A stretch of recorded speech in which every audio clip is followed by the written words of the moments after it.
참으로 중요한 것이죠. 그렇다면 성도된 우리가 그리스도인으로서 십자가의 의미를 찾는 것도 굉장히 중요한 우리의 삶의 의미가 아닐까 생각합니다.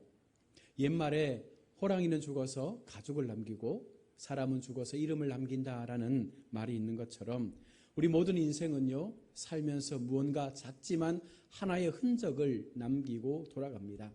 그래서 많은 사람들이 고민하는 것이 과연 내가 죽고 난 이후에 나의 묘비에 무엇라고 한자 적고 죽으면 좋을까라는 고민을 하지 않습니까? 여러분들은 여러분의 후손들이 여러분의 묘비에 어떤 글을 한 줄 남겨주기를 원하십니까? 하나님의 은혜로 살다 간 사람 누구누구누구, 하나님을 진정으로 사랑하다가 목숨을 건 누구누구누구, 이런, 그죠? 하나님 앞에 무언가 우리가 멋진 삶을 살다가 마지막 인생을 마쳤다라는 그런 의미 있는 삶을 살았다면 우리의 마음은 훨씬 더 기분이 나을 것입니다. 영웅도 인생에서는 한 자국 발자국만 남기고요, 짐승도 자신의 어떤 삶에 작지만 가죽이나 고기를 남기고 세상을 마치죠. 그래서 사람들은 이렇게 말합니다. 이것을 우매한 자의 발자국이다. 다시 말하면 어리석은 사람들의 발자국, 혹은 욕심 많은 사람들의 발자국, 아니면 평범한 발자국을 남겼다, 이렇게 표현하는 것이죠. 달리 말하면 사실 별 의미가 없다는 거예요. 우리 인생 가운데 분명한 목적이 없는 삶을 살다가 그 인생을 마치면 결국 아무것도 아닌 인생이 되고 만다는 것이죠. 세상에 존재하는 모든 것들은요, 저마다의 흔적을 남기고 살아간다면, 그렇다면 오늘 우리 그리스도인은 어떤 흔적을 남기고 살아가야 하는가? 등산을 좋아하는 분들이 산을 보시면 굉장히 멋진, 그렇죠? 기암절벽을 보게 되잖아요. 근데 그게 한순간에 이루어진 건 아니지 않습니까? 수십 년 혹은 수백 년, 수천 년의 세월의 흔적을 통해서 기암절벽이 만들어지는 것이죠.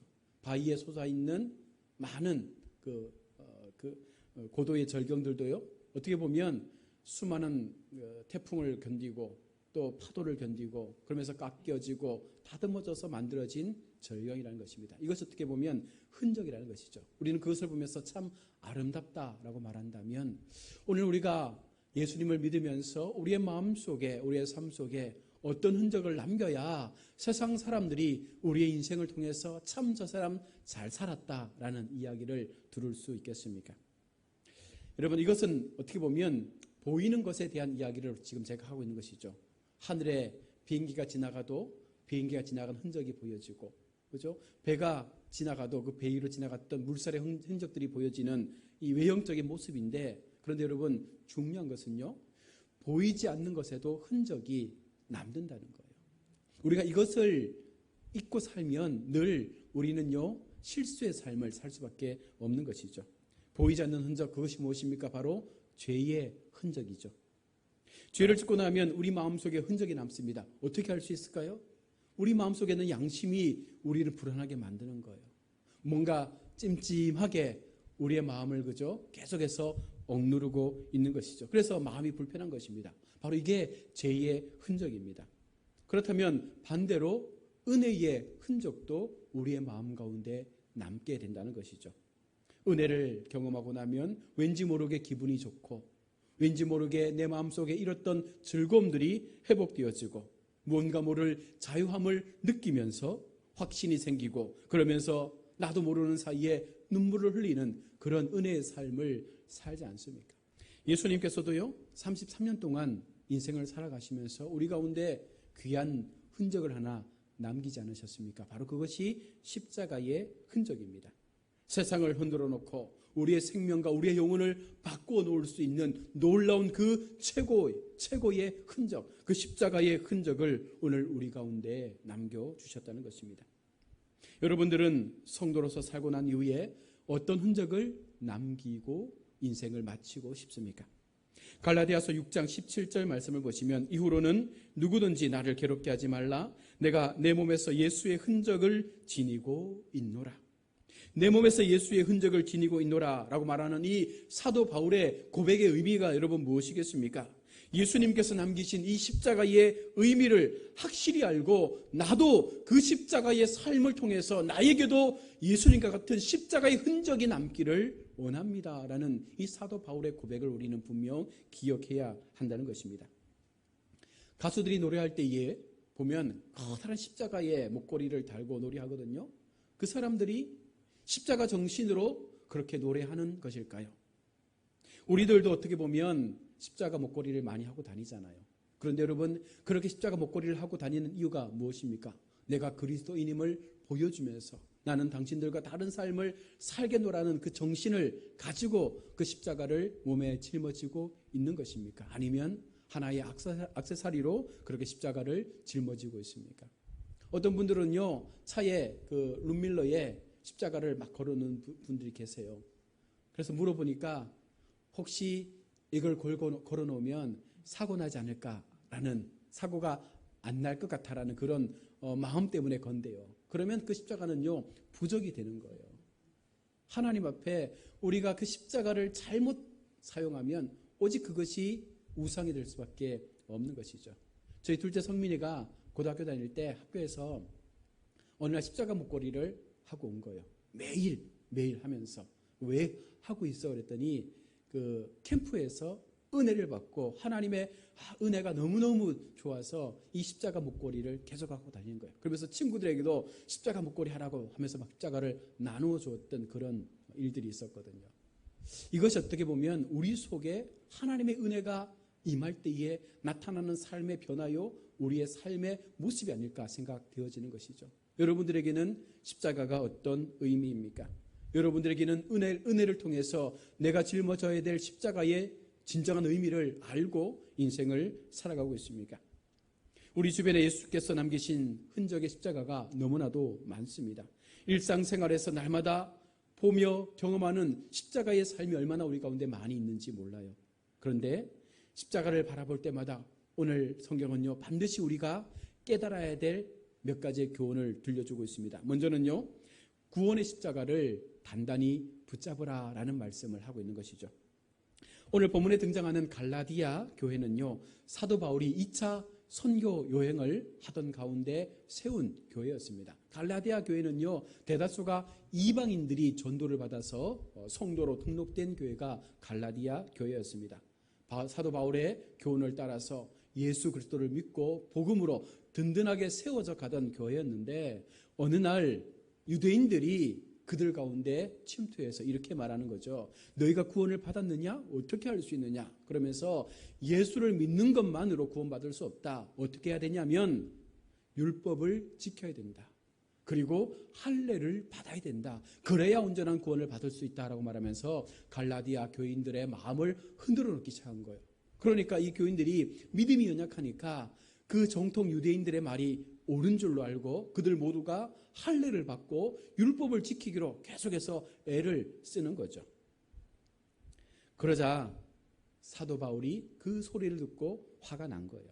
갈라디아서 3장 1절과 3절 말씀을 보시면 어리석도다 갈라디아 사람들아, 예수 그리스도께서 십자가에 못 박히신 것이 너희 눈앞에 밝히 보이거늘 누가 너희를 꾀도냐? 내가 너희에게 다만 이것을 알려 하노니 너희가 성령을 받은 것이 율법의 행위로냐 혹은 듣고 믿음으로냐? 너희가 이같이 어리석음으로 성령으로 시작하였다가 이제는 육체로 마치겠느냐? 사도 바울이 너무나 화가 난 거예요. 오직 예수 그리스도의 복음만으로 구원을 받는다라고 하고 갈라디아 교회를 세우고 많은 이방인들을 전도해서 그 복음의 자리에 놓아두었는데 어느 날 문득 유대인들이 들어와서 그들의 마음을 흔들기 시작한 것이죠. 율법은 하나님께서 주신 의로운 말씀입니다. 거룩한 계명이죠. 이 율법을 다 지키면 구원받습니다. 그러나 성경은 분명히 말씀하시죠. 세상에 어느 누구도 이 율법을 온전히 다 지킨 사람은 한 사람도 없다. 달리 말하면 사람이 율법을 지킴으로 구원을 받을 수 있는 방법은 이 세상에 없다라는 것을 분명히 말씀을 하고 있는 것입니다. 율법 앞에서요, 인간이 그 율법을 다 지킬 줄 알았는데 오히려 율법을 대면하면서 율법을 지키면서 그 율법을 통해서 훨씬 더 우리의 마음 가운데 많은 부담감들이 일어나는 거예요. 율법의 본 의미를 깨닫게 되고 하나님의 말씀 속에서 우리의 어떤 자신의 삶을 발견하다 보니까 훨씬 더 그 율법이 우리를 엄습해 올 때마다 무서워지고 두려워지고, 그리고 정죄하는 율법으로 내 신앙의 모습을 좌절시키는 그런 모습으로 율법이 우리 가운데 다가오더라는 것입니다. 율법으로는 구원을 받을 수 없습니다. 율법을 다 지켜 구원을 받을 수 있는 사람은 아무도 없다는 것입니다. 여러분, 이것이 인간이 가지고 있는 한계라는 거예요. 왜 그렇습니까? 우리는 모두가 죄인이기 때문에 어느 누구도 이 죄의 자리에서 벗어날 사람이 없다는 것입니다. 인간의 구원은요, 자신의 힘으로는 불가능한 것. 그래서 하나님께서 이 땅 가운데 예수 그리스도를 보내어 주신 것 아닙니까? 우리로 할 수 없기 때문에 하나님께서 그 아들을 이 땅에 보내어 주셔서 그 아들의 희생을 통하여 우리에게 참된 구원의 길을 허락해 주셨음에도 불구하고 우리가 그 은혜의 구원을 잊어버리고 산다면 우리는요, 진정한 십자가의 구원을 붙잡을 수가 없는 것이죠. 인간은 인간 스스로 애쓰고 노력하고 율법을 지키고 할례 받는 것으로 구원을 받는 것이 아니라 철저한 회개와 믿음의 고백을 통해서 우리는 구원을 얻는 줄로 믿습니다. 갈라디아서 2장 16절 말씀을 보십시오. 사람이 의롭게 되는 것은 율법의 행위로 말미암음이 아니요 오직 예수 그리스도를 믿음으로 말미암는 줄 알므로 우리도 그리스도 예수를 믿나니 이는 우리가 율법의 행위로서가 아니고 그리스도를 믿음으로써 의롭다 함을 얻으려 함이라. 율법의 행위로서는 의롭다 함을 얻을 육체가 없느니라. 여러분 믿으십니까? 그 가장 좋은 예가 구약 성경의 놋뱀 사건이죠. 이스라엘 백성들이 광야 여정을 지나면서 하나님 앞에 원망을 쏟아냅니다. 하나님께서 구름 기둥과 불 기둥을 통해서 그 광야 여정을 지켜주셨습니다. 만나와 메추라기를 통해서 그들의 삶의 부족한 부분들을 채워주셨습니다. 시간이 지나면서 그들의 마음 가운데 불평이 올라오기 시작하는 것이죠. 무엇입니까? 이제 더 이상 이렇게는 못 살겠다. 언제까지 이 광야의 길을 걸어야 하는가? 먹을 것도 없고 마실 물도 없고 차라리 애굽 땅에서 죽었으면 더 좋았겠다라는 불평들이 그들 속에 막 일어나는 거예요. 하나님께서 진노하시죠. 그리고 하나님께서 잠시 그들을 떠나십니다. 하나님의 보호가 사라졌을 때에 사막 가운데 우글거리던 불뱀들이 등장하게 되고 그들을 물기 시작하는 거예요. 그들은 불뱀의 그 독에 의하여 고통 속에 죽어가고 있을 때 하나님께서 모세에게 말씀하십니다. 불뱀의 모양인 놋뱀을 만들어서 장대에 높이 달아라. 그리고 그것을 보는 자는 살리라 말하라 라고 하나님께서 말씀하십니다. 하나님께서 살 길을 가르쳐 주신 것이죠. 민수기 21장 9절에 모세가 놋뱀을 만들어 장대 위에 타니 뱀에 물린 자가 놋뱀을 쳐다본 즉 모두 살더라. 여러분, 하나님께서 오늘 우리 가운데 구원을 말씀하실 때에 아마 이 구약의 이스라엘 백성들이 설마 저 놋뱀을 바라본다고 우리가 살겠어라고 하고 그것을 바라보지 않았던 사람들은 모두가 죽었을 거예요. 그러나 믿음을 가지고 그 놋뱀을 바라본 모든 사람들은요, 성경에 살았음을 오늘 우리 가운데 말씀하고 있는 것입니다. 이 장대에 달린 놋뱀은 결국 십자가에 달리신 예수 그리스도를 오늘 우리 가운데 보여주고 있는 것이 아닙니까? 모세가 광야에서 뱀에 들린 것 같이 인자도 들려야 하리니 이는 그를 믿는 자마다 영생을 얻게 하려 하심이라. 요한복음 3장 14절과 15절에 나오는 말씀이죠. 여기서 인자가 들린다는 것은 결국은 예수님께서 십자가에 매달리신다는 말씀을 오늘 우리 가운데 하고 있는 것입니다. 여러분, 인간의 구원은요, 예수 그리스도의 십자가를 믿을 때 주어진다는 사실을 기억해야 합니다. 이스라엘 백성들이 불뱀에 물려 죽어가고 있을 때 여러분, 그들은 이미 할례를 받았던 사람들이에요. 율법을 지키면서 광야의 길을 걸었던 사람들 아닙니까? 처음 애굽에서 떠나 광야를 지날 때에 그 첫 여정 속에서 하나님께서 처음 하신 명령이 무엇입니까? 이스라엘 모든 백성들에게 할례를 행하라. 내가 너희를 구별하여 거룩하게 하겠다 말씀하셨거든요. 그들 모두가 할례를 받았고 그들 모두가 하나님의 주신 그 말씀을 지키며 살도록 그렇게 40년의 광야 여정을 걸었던 사람들 아닙니까? 그럼에도 그들은요, 구원받지 못합니다. 왜 그렇습니까? 믿음의 고백 없이는, 믿음의 하나님을 바라보지 않고서는 우리는 구원을 얻을 수가 없는 것입니다. 그러기에 오늘 우리는요, 노뱀 대신 예수 그리스도를 바라보므로 말미암아 그 십자가의 주님을 우리가 고백하고 우리의 삶 속에 바로 그 십자가의 구원을 우리는 분명 믿어야 한다는 것입니다.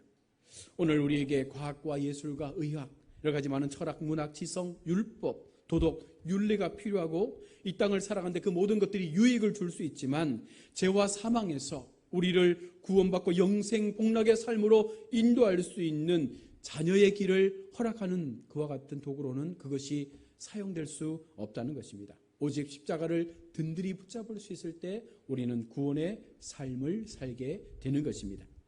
또한 오늘 십자가의 의미는요, 바로 고난의 십자가를 우리가 지고 인생의 걸음을 걸어가야 한다는 것입니다. 십자가는요, 중죄인들이 자신의 죄를 감당하기 위해서 짊어지는 사형의 틀입니다.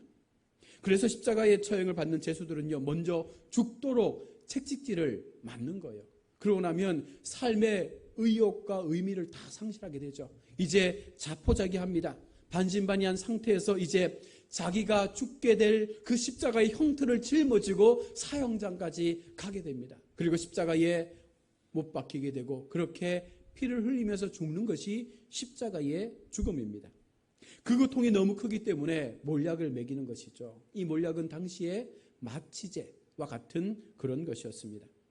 예수님께서 이 고난의 길을 가셨다는 것입니다. 세상은 예수님을 환영하지 않습니다. 오히려 예수님을 대적하고 미워합니다. 예수를 믿는 우리도 동일하게 세상은 우리를 반기지 않습니다. 세상은 그리스도인들을 좋아하지 않지 않습니까? 오히려 미워하고 적대시합니다. 예수님께서 여러분 우리 가운데 분명히 하신 말씀을 기억해야 합니다. 고난의 십자가를 짊어지고 인생을 가라라는 이 말씀을 우리가 붙잡을 때에 내가 너희를 이리 가운데 보내는 양과 같아라고 말씀하고 있습니다. 이리는 물어뜯어서 양을 죽이는 역할을 하잖아요. 세상의 수많은 이리들이 오늘 우리가 세상 속으로 들어갈 때에 그 양들을 물어뜯기 위해서 지금도 여전히 우리를 주시하고 있다는 것입니다. 성경은 말씀합니다. 요한복음 16장 33절에 세상에서는 너희가 환난을 당하나 담대하라 내가 세상을 이기었노라. 우리가 비록 세상 가운데 들어가서 십자가의 삶을 살 때에 우리는 분명 죽을 것 같고 그들 가운데 물려 뜯겨서 모든 것들이 사라질 것처럼 보여지지만 오늘 성경이 말씀하는 것이 무엇입니까? 세상 가운데 너희가 환난을 당하지만 여러분 담대하십시오. 예수님께서 세상을 이기셨습니다. 이것이 우리가 십자가의 의미를 생각할 수 있는 믿음의 삶을 사는 우리의 모습인 것이죠. 사도행전 14장 22절 말씀을 보십시오. 제자들의 마음을 굳게 하여 이 믿음에 머물러 있으라 권하고 또 우리가 하나님의 나라에 들어가려면 많은 환난을 겪어야 할 것이라 하고, 예수 믿는 우리가 그저 편안하게 하나님의 구원의 자리에 이를 것이다 말씀하지 않습니다. 예수님을 믿는 그 순간부터 우리는 세상 가운데 던져진 양과 같은 존재라는 것입니다. 그러기에 수많은 환난을 겪어야 된다라는 것이 오늘 성경이 말씀하고 있는 성도의 삶의 모습인 거예요. 십자가를 피하고서는 우리는 구원을 이룰 수가 없다는 것입니다. 십자가를 짊어지지 않고서는 우리 가운데 온전한 구원이 이루어질 수가 없다는 것이죠. 그래서 내가 당하는 환난은요 당연한 것이에요. 내가 하나님을 믿기 때문에 당하는 고난과 아픔은요 어쩔 수 없는 우리의 선택이 되는 것입니다. 여기에서 하나님의 나라에 들어가는 길은 결코 평탄하지 않고 쉽지 않고 어려울 수밖에 없음을 말씀하고 있습니다. 오히려 환난이 많으면 그 환난을 각자 겪어야 할 것이다 라고 말씀을 하고 있는 것이죠. 일제강점기에 강복군에 지원 입대하려면 이 강복군 대장이 지원한 사람들에게 세 가지의 질문을 던졌습니다. 하나는 자네는 총 맞아 죽을 각오가 되어 있는가? 두 번째는 굶어 죽을 각오가 되어 있는가? 세 번째는 얼어 죽을 각오가 되어 있는가? 이것이 강복군에 지원한 청년들에게 물었던 세 가지의 질문이었습니다. 이 질문에 바로 네, 할 수 있습니다 라고 말한 사람들은요 강복군으로 뽑았어요. 그러나 고민하고 주춤주춤한 사람들은요 다 돌려보냈죠. 무엇을 말합니까? 나라를 위해서 내 한 목숨 버릴 수 있는 결단이 있는 사람들을 강복군으로 모은 거예요. 그래야 나라를 지킬 수 있는 마음이 생기게 되니까요. 여러분, 우리가 그런 모습으로 예수를 따라야 된다는 것입니다. 내가 예수를 믿는다는 것은요, 죽을 각오에, 십자가에 죽을 각오의 삶의 결단이 없으면 우리는 예수님을 따를 수가 없는 것입니다. 주의 뒤를 따라가는 길에는요, 영광과 찬양과 격려와 희열, 기쁨이 있을 수 있습니다. 그러나 동시에 고난과 역경과 어려움과 괴로움도 함께 그 속에 있음을 우리는 기억해야 합니다. 사도 바울도 율법으로 흠없는 자로 인정받는 그와 같은 사람이었습니다. 여러분, 사도 바울이 어떤 사람입니까? 가말리알의 수하에서 공부했던 탁월한 사람입니다. 로마의 시민권을 가지고 있었고 또 베냐민 지파로서 정통 유대인의 혈통을 가졌던 당시로서는요 최고 엘리트 계층의 사람이었습니다. 그가 예수를 믿지 않고 계속해서 이 신분을 유지했더라면 사도 바울의 인생은요 이 땅을 사는 날 동안은 굉장히 윤택하고 편안하고 모든 것을 누릴 수 있는 아름다운 인생의 삶이었을 것입니다. 그런데 그는 그 인생을 버리고 십자가의 길을 선택한 것이죠. 왜 그랬습니까? 왜 고난의 십자가를 선택했을까요? 그것은 예수님을 닮고 싶었기 때문에. 예수님께서도 하나님의 아들이셨지만 그가 이 땅 가운데 오셔서 십자가를 지심으로 말미암아 모든 인류의 죄를 구속하셨던 것처럼 지금 사도 바울은요, 지금 당장 이 땅에서 내가 잘 사는 것 중요하지 않다. 나의 삶 가운데 영원히 얻게 될 그 생명의 면류관을 사도 바울은 바라보았기 때문에 그 십자가의 길을 걸을 수가 있었던 것이죠. 그것이 죽음의 길임을 알면서도, 그것이 내가 누릴 수 있는 모든 것들을 포기해야 되는 길임을 알면서도 지금 사도 바울은요 그 길을 선택하고 우리에게 많은 복음서의 서신을 우리 가운데 들려주고 있는 것이죠. 오늘날 우리들 각자도 최고의 환경과 형편 속에서 예수님을 믿고 주님을 뒤따라 그분의 말씀에 순종하고 살아가다 보면 고난과 역경이 우리 가운데 분명 놓이게 될 것입니다. 믿지 않는 남편이 무섭게 핍박하지 않습니까? 믿지 않는 주변의 사람들이 우리를 얼마나 모욕하고 얼마나 우리를 괴롭게 합니까? 많은 사람들이 우리를 예수 믿는 것 때문에 왕따시키고 우리를 힘들게 할 때가 많지 않습니까? 예수 믿는 사람으로서 정직하고 진실되게 살아보기 위해서 우리는 물질의 손해를 보기도 하고 불이익을 당하기도 해야 합니다. 예수 믿기 때문에 우리는 정직한 삶을 살아야 되기 때문에 사업도 깨끗하게 모든 인간관계도 정직하게 행하다 보면 우리는 거짓된 상수를 행하지 않는 것이죠. 그래서 우리는 손해볼 수밖에 없는 것입니다. 남들도 다 하는 일인데 슬쩍 양심을 속일 수도 있을 것입니다. 그러나 우리는 그렇게 할 수 없죠. 왜? 우리에게는 십자가에 하나님의 은혜가 있기 때문에, 그것을 붙잡고 살기 때문에 우리는 그 선한 양심으로 여전히 손해보는 삶을 선택할 수밖에 없다는 것입니다. 이렇게 해서는 안 되겠다라는 깨달음이 오늘 우리 가운데 성령을 통하여 일어나지 않습니까? 세상 사람들은 진리를 쫓아 살아가지만 우리는 십자가의 은혜를 쫓아 살기 때문에 그 모든 것들이 우리 인생에는요 어떻게 보면 도움이 되지 않을 수 있습니다. 그러나 여러분, 우리 모두가 주님의 고난의 십자가를 짊어지고 가기 때문에 그것을 포기하고 그것을 통해 손해가 우리 가운데 임한다 할지라도 여러분, 우리는 그것을 통해서 마지막 생명의 면류관, 그것을 얻게 되는 놀라운 자리에 세워지게 된다는 것입니다. 여러분, 기억하십시오.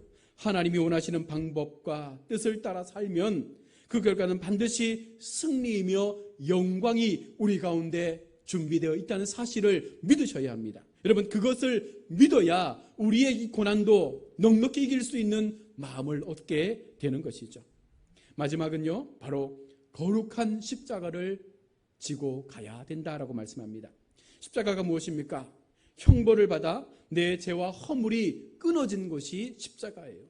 제가 죽은 것이 십자가 아닙니까? 예수님께서 십자가에 죽으심으로 말미암아 이제 그 십자가를 통하여 이것이 과거에는 형틀이었고 이것이 죄의 모습이었지만 이제는 그 십자가가 우리에게는요 은혜가 되어지는 것입니다. 예수님께로 나아갈 수 있는, 구원으로 나아갈 수 있는, 놀라운 하나님 앞에 나아갈 수 있는 축복의 통로가 십자가가 되어진 것입니다. 예수님께서 우리의 죄를 다 담당하시고 그 죄를 완전히 깨끗하게 사라지게 하신 것이 바로 십자가인 것이죠. 사도 바울은 말합니다. 나는 날마다 죽노라. 내 정욕과 욕심을 십자가에 못 박았노라. 갈라디아 5장 24절은 말씀합니다. 그리스도 예수의 사람들은 육체와 함께 그 정욕과 탐심을 십자가에 못 박았느니라. 여러분, 우리 마음속에 오늘 사도 바울의 고백처럼 나는 날마다 십자가 앞에 나 자신을 죽이는 삶을 살고 있습니까? 우리가 천국 가면 더는 죄 문제로 고민할 필요가 없습니다. 죄와는 상관없는 삶을 살기 때문이죠. 그러나 이 땅에서 사는 동안은요, 우리는 계속해서 여전히 정욕과 탐심의 유혹 앞에 놓이게 된다는 거예요. 그럴 때마다 철저하게 십자가 앞에 이것을 죽이고 십자가 앞에 이것을 내어놓고 계속해서 하나님의 은혜를 통해서 살아가야지만 여러분, 우리의 삶을 거룩한 십자가의 삶으로 바꿔놓을 수가 있는 것입니다. 예수님께서 십자가에서 우리의 죄를 말끔히 사라지게 해주심으로 말미암아 이제 우리는 모든 전쟁에서 승리한 자가 되었습니다. 그러나 이 땅을 살아가는 동안에는요, 여전히 아직까지 크고 작은 영적 전쟁이 우리 속에 일어나고 있다는 것이죠. 그 작은 영적 전쟁에서 우리가 거룩한 십자가를 부여잡고 이 십자가의 삶을 통하여 이 전쟁을 끝까지 지키는 자는 바로 하나님 앞에 거룩한 성도가 되어지는 것이지만, 그러나 이 전쟁에서 지게 되면 그리스도로 말미암아 구원은 얻게 되지만 부끄러운 성도로 남게 된다는 것이죠. 모두가 동일하게 하나님을 믿습니다. 그러나 그 속에는요, 올바른 십자가의 구원을 통하여 그 십당을 지킨 사람들이 있는 반면 단순한 구원의 은혜만을 부여잡고 그렇게 세상과 동일한 삶을 살다가 실패한 인생들도 우리 속에 있다는 것을 오늘 성경은 말씀하고 있는 것입니다. 파스칼은 말합니다. 인간은 천사와 짐승의 중간 존재에 있다. 이 말씀은 자신의 삶을 정결하게 거룩하게 행하는 자는 천사와 같은 고상하고 아름다운 삶을 살아갈 수 있지만, 여러분, 자신의 삶을 거룩하게 하지 못하면 짐승과 같은 삶을 살게 된다는 것이죠. 이것이 인간이 가지고 있는 양면성이라는 거예요. 예수 믿는 사람들에게 바로 이와 같은 두 가지의 양면이 있다는 것이죠. 여러분, 우리는 어떤 예수의 흔적을 가지고 살고 있습니까? 우리는 어떤 십자가의 흔적을 가지고 살고 있습니까? 구원의 십자가, 고난의 십자가, 이 거룩한 십자가를 단단히 붙잡고 믿음으로 나아갈 수 있을 때 여러분, 우리 속에 온전한 하나님을 향한 예수 그리스도의 흔적을 남길 수 있는 자리에 우리 모두가 서게 되는 줄로 믿습니다. 한 주간도 이 믿음의 십자가를 우리가 붙잡고 끝까지 주님께서 말씀하시는 이 영적 전쟁에서 승리하시는 우리 모두가 될 수 있기를 주님의 이름으로 축원합니다. 아멘.